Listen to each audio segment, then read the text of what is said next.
मानव शक्ति सबसे महान शक्ति है, पर क्योंकि काम ही नहीं ले रहे, सब पड़े हैं अजगर की जैसे, हिलना ही नहीं चाहते हैं, तो बुरा लगेगा, दुनिया को बुरा लगेगा। हम अपने आप की नजरों से गिर गए, हम दुनिया की नजरों से गिर गए।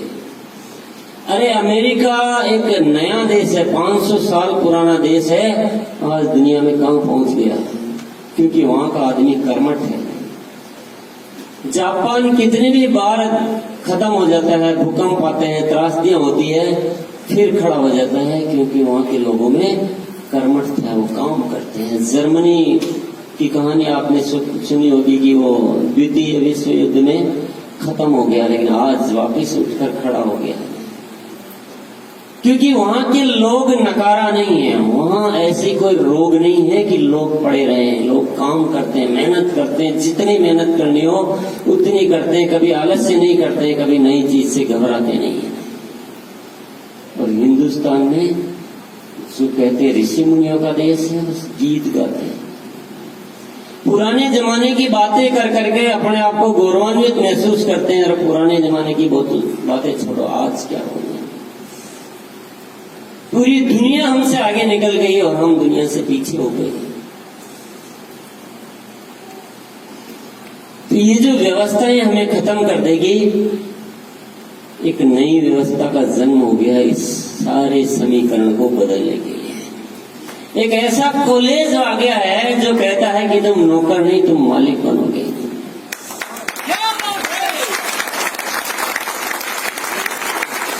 एक ऐसा प्लेटफॉर्म आ गया है कि जहां कहते हैं लोग खराब नहीं होते, लोग ज्यादा नहीं है, हमें लोगों की जरूरत है। कितने हैं लाओ, आपके कितने हैं लाओ, कितने हैं लाओ। हम सबको काम का अवसर देते हैं, हम यहाँ किसी की मदद नहीं करते।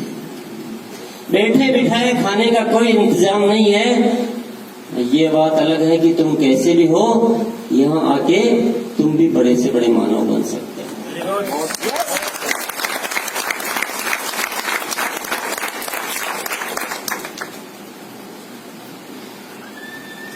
आरसीएम का जन्म हुआ है तो इसीलिए हुआ है कि इस देश से इस रोग को दूर करना चाहता है। हर मानव को पुकार पुकार कर आह्वान किया जाता है कि तुम भी कर सकते हो भाई, तुम भी कर सकते हो भाई, तुम भी कर सकते हो। तुम पढ़े हो कि न पढ़े हो, कोई चिंता करने की जरूरत नहीं है। तुम गरीब घर में पैदा हुए कि अमीर घर में पैदा हुए, कोई चिंता करने की जरूरत नहीं है। तुम साउथ के हो कि नॉर्थ के हो कि ईस्ट के हो कि वेस्ट के हो कि हिंदू हो कि मुस्लिम हो कि सिख हो कि ईसाई हो, तुम्हारे भगवान ने 4 हाथ पांव सब अच्छे दिए हैं कि थोड़ा कम दिया है। तुम महिला हो कि पुरुष हो, तुम विद्यार्थी हो कि बुजुर्ग हो, सारी चीजों से कुछ फर्क नहीं पड़ता है। तुम आज भी उस काबिल हो कि तुम अपना नहीं बल्कि इस दुनिया का भी पेट भर सकते हो।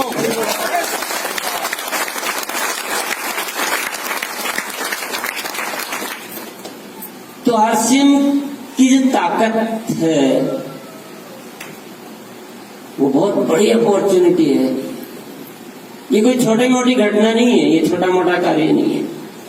और आपको मैं अच्छी तरह से बता देना चाहता हूं, ये जो हमारा भारत देश है, ये हमारी जो भारत माँ है, इसके प्रति हमारी जो जवाबदारी है उसे हमें ही पूरा करना है। आज कुछ ऐसी व्यवस्थाओं ने जन्म ले लिया है कि कितनी भी अच्छी सरकार आए, कितना भी अच्छा प्रधानमंत्री आए, व्यवस्थाएं कुछ ऐसी हो गई है कि वो इस देश का कुछ कर ही नहीं पा रहे हैं।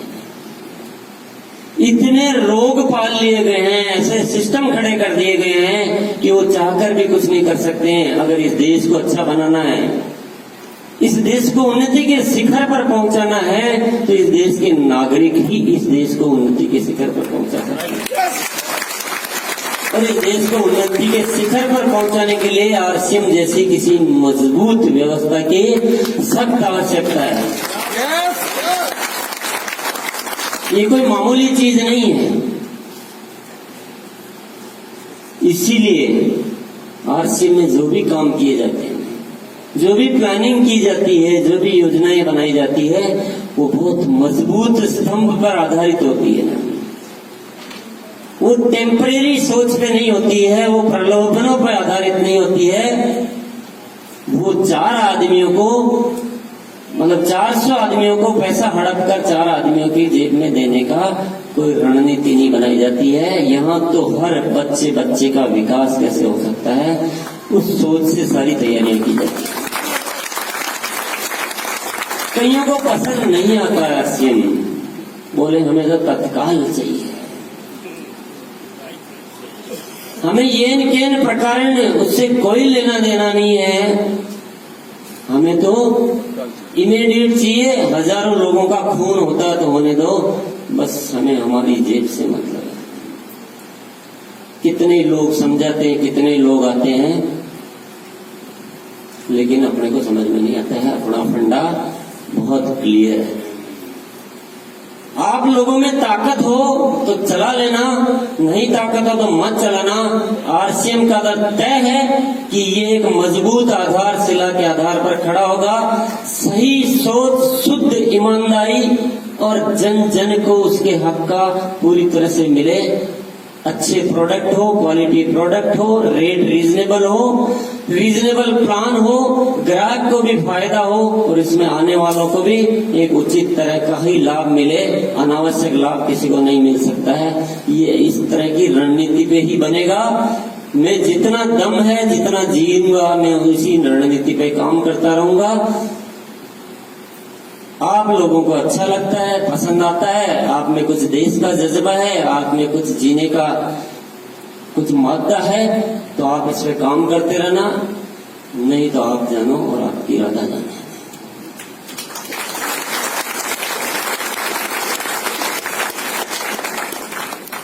लोग देश की बातें करते हैं, 15 अगस्त आता है, 26 जनवरी आता है, गणतंत्र दिवस, गीत गाएंगे, झंडा फहराएंगे।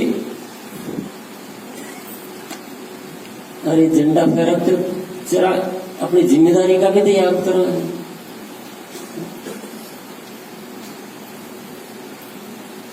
ख्याल आता है कुछ लोगों ने कुर्बानियां दे दी, अपनी जान की बाजी लगा दी कि यार अगर हमारे जाने से भी अगर देश अच्छा हो सकता हो, यहाँ प्रेम भाईचारा पैदा हो सकता हो, यहाँ स्वावलंबन पैदा हो सकता हो, यहाँ शोषण की प्रवृत्ति खत्म हो सकती हो, कोई बात नहीं, हमारी जान भी चली जाए, लेकिन हम इस देश को अच्छा करके जाएंगे।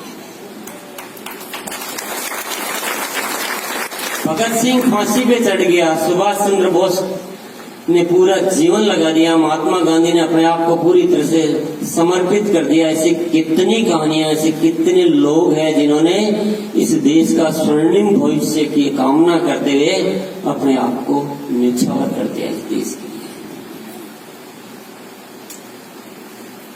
अगर उनको पता होता कि हमारे जाने के बाद तो इस देश की दुर्दशा बढ़ने वाली है, कोई पागल अपनी जान की बाजी नहीं करता।